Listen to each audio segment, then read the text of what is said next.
Have you ever walked into a bookstore, maybe a used one, where it smells like, vanilla and old paper, and you see them, the Oh, classics, yeah. these big leather-bound, heavy books just sort of sitting on the shelf, looking important. They're almost judging you from the shelf, aren't They they? are, and you pull one down, it's Charles Dickens, you can feel the physical weight of it in your hand. Right. You open it up, and the font is tiny, the margins are almost non-existent, the sentences seem to just... They go on for half a page without a period. Yeah. And you feel the sudden visceral wave of fear. Fear, exhaustion, maybe even a little bit of shame. Absolutely shamed. Because you think, I should read this, smart people read this, but then you look at that first paragraph and your brain just goes, absolutely not, this looks like homework. It does. This is going to be painful. It's the classic literature panic. Yeah. It is a very real thing. You see that wall of text, and you know you're about to run into archaic vocabulary, these winding sentence structures and cultural references from 1841 that you just don't understand. It feels like you need a PhD just to get past chapter 1. It feels like a gatekeeper. But here's the thing, and this is why we're here today.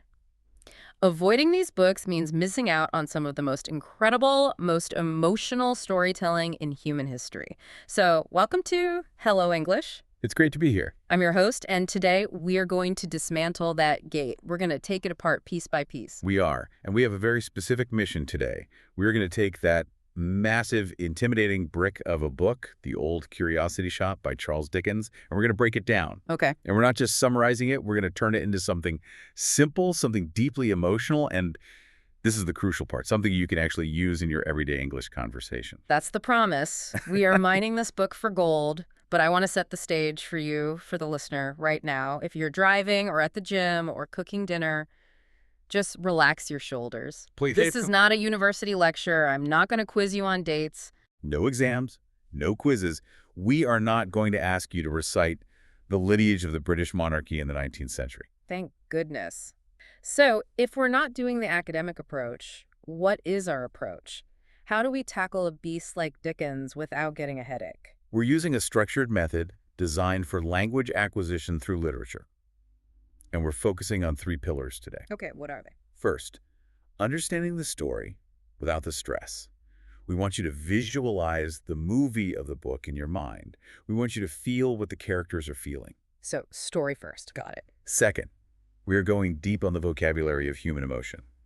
Dickens was the absolute master of feelings. He practically invented how we talk about, urban sentimentality, so we're going to steal his words. I like that. Stealing from the master. And the third pillar. Natural grammar and pronunciation. We're going to look at how the story is told to fix some common mistakes, specifically around time and tense, which is a big one. A huge one. And we're going to do a deep dive on the rhythm of some of these complex words so you can say them with confidence. It sounds like learning by osmosis. You just sort of soak it in through the story rather than memorizing a textbook. Precisely. And this is all tailored for, the intermediate learner, the person who feels stuck in the middle. You know enough to get by, but you want to reach that deeper, more expressive level of English. This is the bridge. This is the bridge. All right, let's cross that bridge. Section 1. The story snapshot. We need to orient ourselves. What are we looking at here? We are looking at The Old Curiosity Shop. It was published in 1841. Now, context is king here. 1831 London. Right. This is not the London of sleek skyscrapers and the London Eye that you might see on Instagram. This is the London of the Industrial Revolution. So it's, what, grimy? It's smoky, it's crowded, it's loud. It's a place of extreme, almost unbelievable wealth and just devastating poverty, living literally side by side, street by street. And this book was a sensation, right? It wasn't just a book that people read quietly at home. Oh, it was a cultural phenomenon. You have to remember, Dickens released his books in installments. Like a magazine series? Exactly. Chapter by chapter in magazines. It was the Netflix series of its day. People would wait at the docks in New York for the ship to arrive from England, and they would literally shout to the sailors, "Is little Nell alive?" No way. Yes. They were that invested. They were obsessed. That is wild to imagine. People waiting at a shipping dock for the next chapter of a book. It just shows you the power of the story. It does. But, like we said at the top, for a modern learner, the vibe is often intimidation. Right. It's a cultural touchstone that many people claim to have read, just to sound smart at a dinner party, but very few have actually finished it. It's the badge of honor book. But we're going to remove the need for the badge. We just want the essence. Right. The goal today is for you to understand what happens and why it matters. If you get the themes, the characters, and the emotional vocabulary, you have won. I love that. You don't need to understand every single word on page 42 describing a doorknob. Don't get stuck on the doorknob. That is great advice. So let's look at the title. The Old Curiosity Shop. The word shop is easy. We buy things there. But curiosity, that's our first hurdle. It is, and this is our first vocabulary deep dive. Hmm. Curiosity. Now, most learners know the adjective curious. If I say I am curious, what does that mean to you? It means I want to know something, I am curious about who won the game, or I'm curious about what you're cooking for dinner. Exactly. It describes a mental state of inquisitiveness. But here, in the title, curiosity is a noun, and it refers to a physical object, A thing. a thing. Curiosity is something unusual, interesting, often rare, and usually old. So it's a thing, not a feeling. In this specific context, yes. Think of an object that makes you stop and stare because it's just weird or unique, or you can't quite figure out what it's for. Can we paint a picture for the listener? What does a curiosity shop actually look and feel like? Okay, let's. Imagine a modern antique store, but darker, more cluttered. Or maybe a flea market that hasn't been organized in 50 years. I can picture that. You walk in, and the air is dusty. You can see the little particles floating in the shafts of light coming through a dirty window. Okay. There are shadows everywhere, and the shelves are packed, just groaning under the weight of strange things. A stuffed owl with glass eyes, an old suit of armor that's missing an arm, a clock that ticks way too loudly. Creepy. A little bit, yes. Strange masks from different countries staring down at you. Each one of those items is a curiosity. So the shop is a collection of weirdness, a museum of forgotten things. Exactly. And let's lock this in with an example sentence you might actually use to describe an object, not a feeling. Okay. This old clock is a curiosity from the 1800s. This old clock is a curiosity from the 1800s. I can see it. It's not just an old clock. Calling it a curiosity adds this layer of mystery and interest. It's a conversation piece. Correct. So this is the setting. A dark, cluttered shop full of strange things in 1840s London. And living inside this shop are our protagonists. The heroes of our story. We have two. First, there is a very young girl named Nell, little Nell, and she lives with her grandfather. Just the two of them? No parents? No parents are mentioned, just the two of them, surrounded by these dusty oddities. It's a very isolated, almost fairy tale-like life at the beginning. But something has to happen. And it does. This setup leads us to the inciting incident. Pause there. Inciting incident. That's a term writers use, right? It is. It's the boom.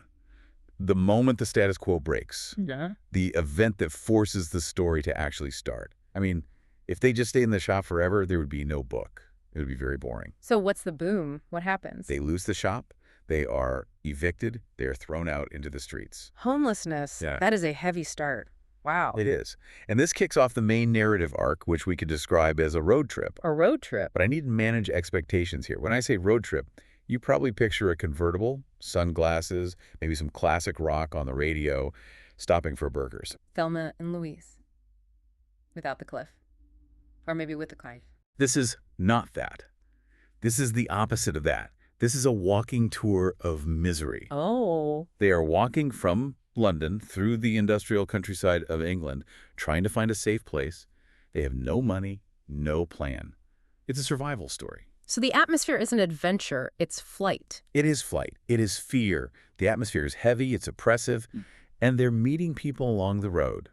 Some are incredibly kind, and they act as helpers on the journey, and some are terrifying, and they act as obstacles. It's a classic Odyssey structure, a journey into the unknown. Okay, so we have the map, we have the setting, this dark shop, and now this journey. But a story is nothing without the people. We need to care about them. If I don't care about Nell, I don't care if she walks to Scotland or to the moon. Exactly. This is so important for language learning, too. Characters are the emotional anchors. If you understand the character, the vocabulary associated with them sticks in your brain much better because it has an emotional hook. Right, you have a face to put the words to, so let's start with Nell. You called her the hero. She is the hero, but she's not an action hero. She isn't Wonder Woman. She doesn't have a sword or superpowers. Her superpower is her character. That's the perfect way to put it. Her character traits. She is innocent. She is kind. She is self-sacrificing to a fault. She's only about 13 or 14 years old, but she's the one taking care of her grandfather. not the other way around. Innocent. That's a word we use a lot, but it feels like Dickens uses it almost like a weapon. He does. He uses Nell as a symbol. In literature, we often talk about archetypes, these recurring character types. Nell is the angel in the house archetype. What does that mean? It means she represents absolute purity. Imagine a world that is dirty, gritty, greedy, and full of industrial smoke. That's Dickens' London. And in the middle of all that is Nell. She's like a white candle burning in a coal mine. That's a powerful image. The contrast is what makes her stand out. Exactly. To really get this vocabulary word innocent, I want you, the listener, to do a quick mental exercise. If you can, just for a second, visualize someone you know. Maybe a child or a grandparent or just a deeply kind friend. Someone who doesn't have a cynical bone in their body. Someone who assumes everyone else is good until proven otherwise. I've got someone in mind. Hold that image, that feeling you have toward them, that protectiveness, that desire to shield them from the harsh parts of the world. Yeah. That is what Dickens wants you to feel for Nell. She represents goodness. And it makes it so much worse when the world tries to crush her. It creates stakes, emotional stakes. Precisely. It creates pathos, a quality that evokes pity or sadness. Now, standing right next to her, walking beside her on this sad journey, is the source of all that sadness. The grandfather. The tragic figure. He is a fascinating psychological study. He loves Nell. There's zero doubt about that. He would die for her. He adores her. But there's a but. There's a huge but. Yeah. He is the reason they are homeless. He is the cause of all their suffering. So he's the villain and the victim at the same time. In a way, yes. He has what we call a fatal flaw, a deep character defect that leads to his downfall. What is it? He is a gambling addict. Gambling. They'll do it. He spends his nights secretly gambling away all of their money, borrowing from dangerous people. But, and here is the really tragic part, he isn't gambling to buy a yacht or a fancy carriage for himself. No. He has convinced himself he is gambling to win a fortune for Nell. He tells himself, just one more hand of cards and I'll win enough to make her a princess. She'll never have to worry again. That is the classic gambler's fallacy. The idea that a big win is just around the corner, that you can win back your losses if you just keep playing. Exactly. He is deluding himself. And this addiction leads directly to our next vocabulary deep dive, a word that is terrifyingly relevant even today. Debt. Debt. D-E-P-T, and that's silent B. Correct. Pronounced debt. It rhymes with jet or net. So definition time. What is debt? Simply put, debt is money you owe someone. But the emotional weight of the word is much heavier than that. It's an obligation. It's a burden. It's a weight on your shoulders. And in the context of the 1840s, debt wasn't just a bad credit score or annoying phone calls. It was dangerous. Extremely dangerous. You could go to prison, a place called debtor's prison. This wasn't a metaphor. Wow. And this was personal for Dickens. His own father was sent to debtor's prison when Dickens was a boy, and the trauma of that experience shaped his entire life and work. So when he writes about debt, he's writing with real, painful memory. So the grandfather didn't just borrow $5 for a sandwich. He borrowed massive sums from very dangerous people. The debt is the monster chasing them. It is the shadow that hangs over their entire lives. Let's look at an example sentence you could use. He is in debt because he borrowed money and didn't pay it back. He is in debt. You can also get into debt, right? Or fall into debt. Yes. The verbs and prepositions we use are very telling. You fall into debt, you get into debt, you drown in debt. They all imply going down. Into a hole. Into a hole you can't climb out of. Exactly. So the grandfather digs this hole with his gambling, Nell falls into it with him, and waiting at the top of the hole, laughing, is the man he borrowed the money from. The villain. Enter Daniel Quilp. Just the name Quilp, it sounds gross. It's like a hiccup or a squish. Dickens was an absolute master of names. Scrooge, Uriah Heep, Quilp, they just sound like the character. Quilp sounds sharp and unpleasant, and the character, well, he is the stuff of nightmares. He is one of Dickens' most disturbing creations. Paint the picture for us. What's he like? Physically, Dickens describes him as a grotesque dwarf, but we have to be careful here. Dickens often linked physical deformity with moral ugliness, which is a bit of a dated and problematic trope. Right. But the real focus is his soul. He is pure malevolence. Yeah. Pure evil. So he's not a misunderstood villain? He's not complex in that modern way? No, he's not like a modern movie villain who has a grand plan and thinks he's saving the universe in some twisted way. Quilp is cruel because he enjoys it. He gets pleasure from the suffering of others. Can you give an example of his behavior? Sure. He drinks boiling hot spirits straight from the saucepan just to freak people out. He eats hard-boiled eggs with the shell still on. He psychologically tortures his own wife. He pinches and bites people. He laughs when people cry. He's a sadist. He's a sadistic troll. Effectively, yes. He represents total corruption. And his primary motivation gives us our next vocabulary deep dive. Greedy. Greedy. G-R-E-E-D-Y. Definition: wanting too much of something. Usually we talk about money, power, or food. But it's more than just wanting. Right. I want a coffee right now. That doesn't make me greedy. No, of course not. But if there was only one coffee left in the world and you knew I was dehydrated and dying of thirst and you took it anyway just because you wanted it, that's greedy. Ah, I see. It implies selfishness.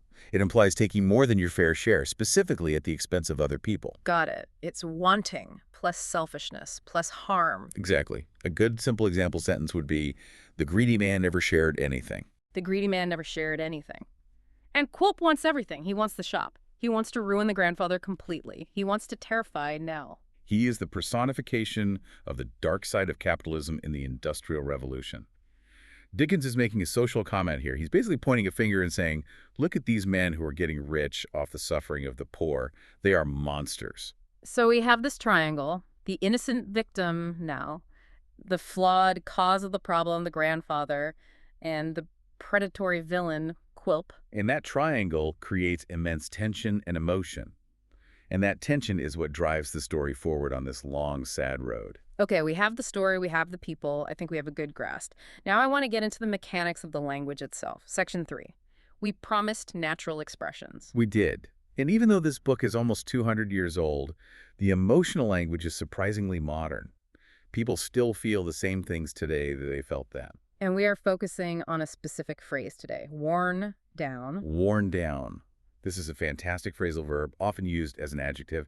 It's incredibly descriptive. Let's break it down. The verb to wear, like wearing clothes. No, think more like wear and tear.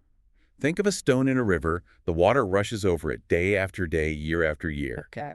Eventually, the sharp edges of the stone disappear. It becomes smaller. It becomes smooth.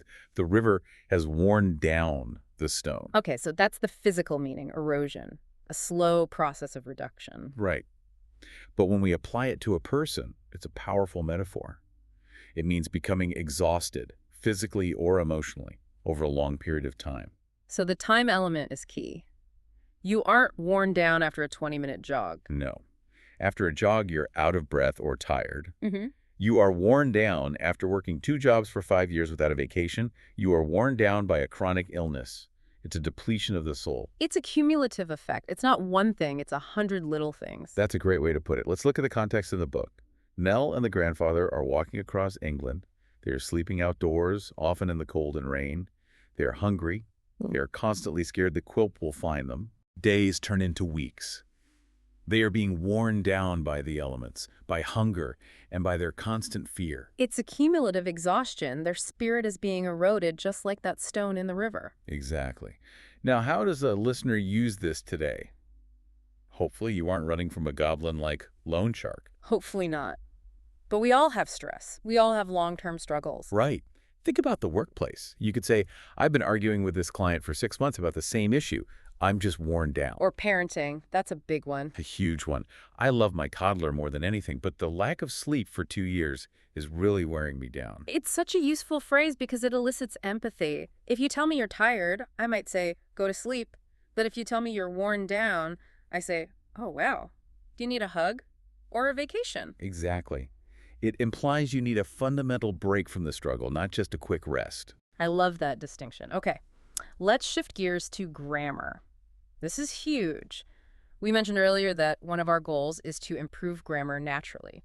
And you identified a specific trap that intermediate learners constantly fall into when they try to talk about books or movies. The tense consistency trap.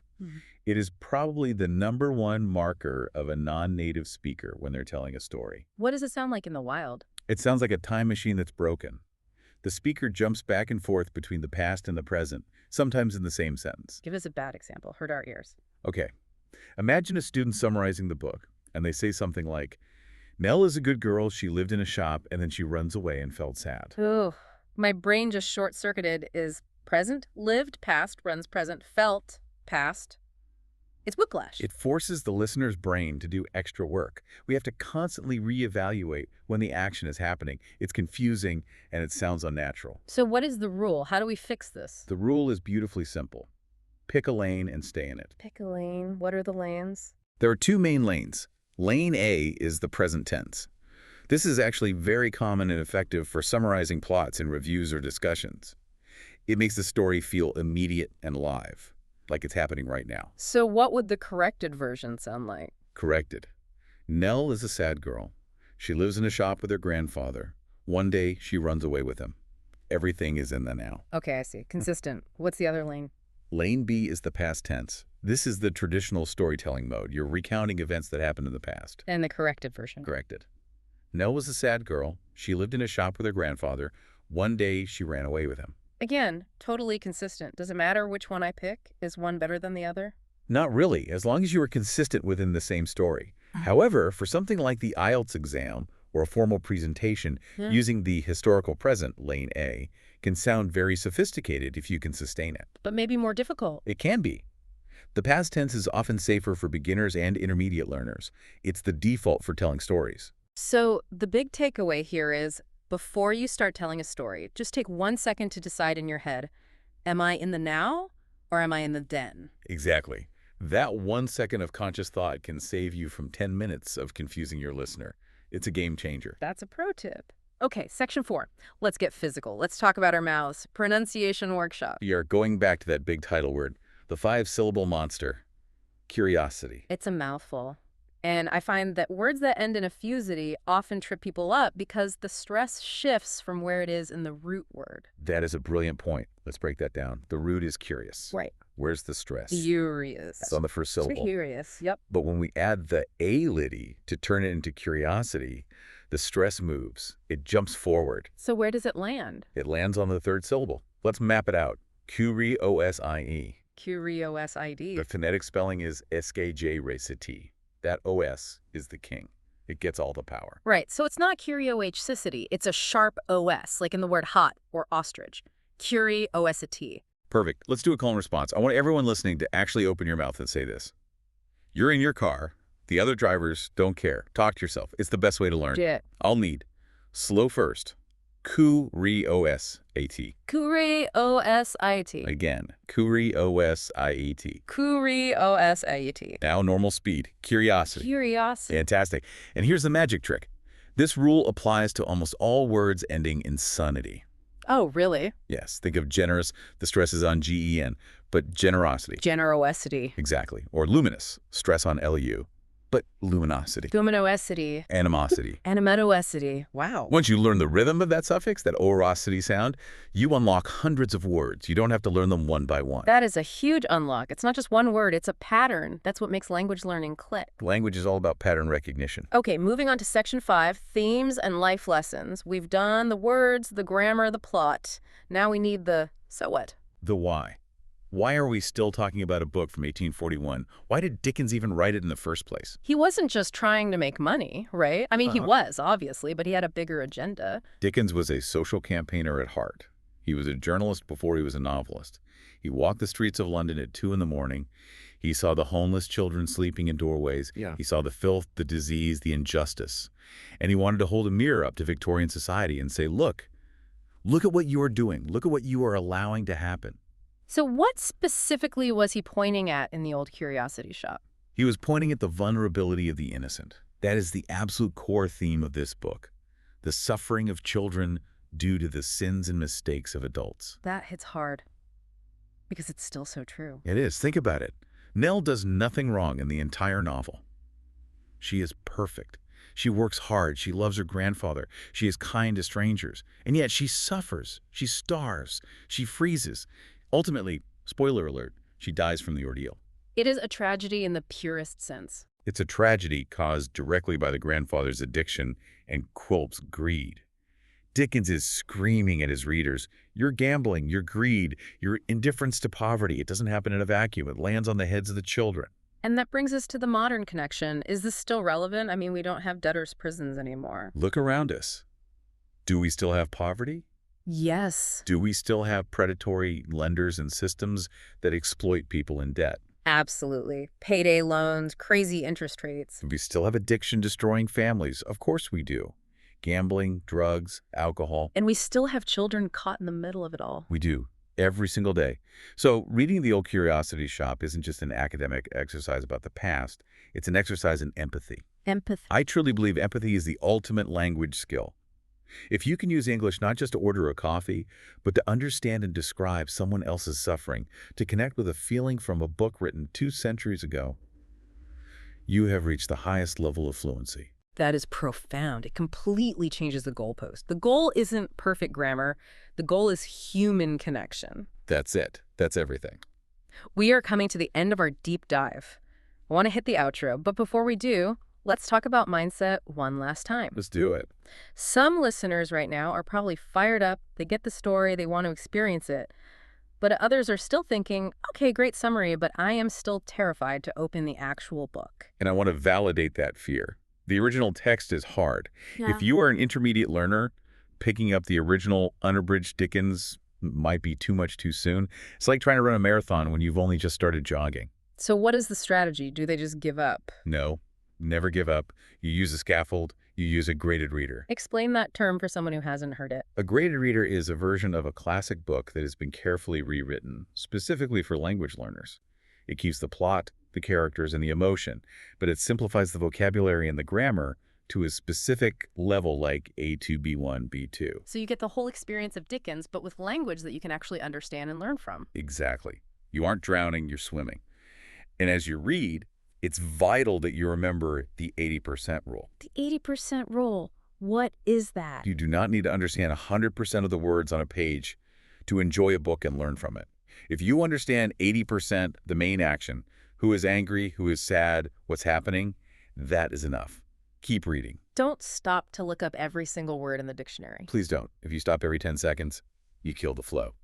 You kill the joy. You kill the story. And you'll never finish. You'll never finish. Context is your best friend. Try to guess the meaning of a word from the sentences around it. That is how your brain learns naturally. Trust your brain. It's smarter than you think. Trust your brain. I love that. Let's do a quick recap. We had 3 major vocabulary pillars today. Pillar 1 was curiosity. Right. Definition. An unusual, interesting, or rare object. And the example was, the shop was full of dusty curiosities. Pillar 2 is debt. Definition. Money you owe, which carries a heavy emotional burden. The example. The grandfather was drowning in debt. And pillar 3 was greedy. Definition. Wanting too much of something selfishly at the expense of others. Example. The greedy villain wanted to ruin them. And our key phrase of the day, worn down.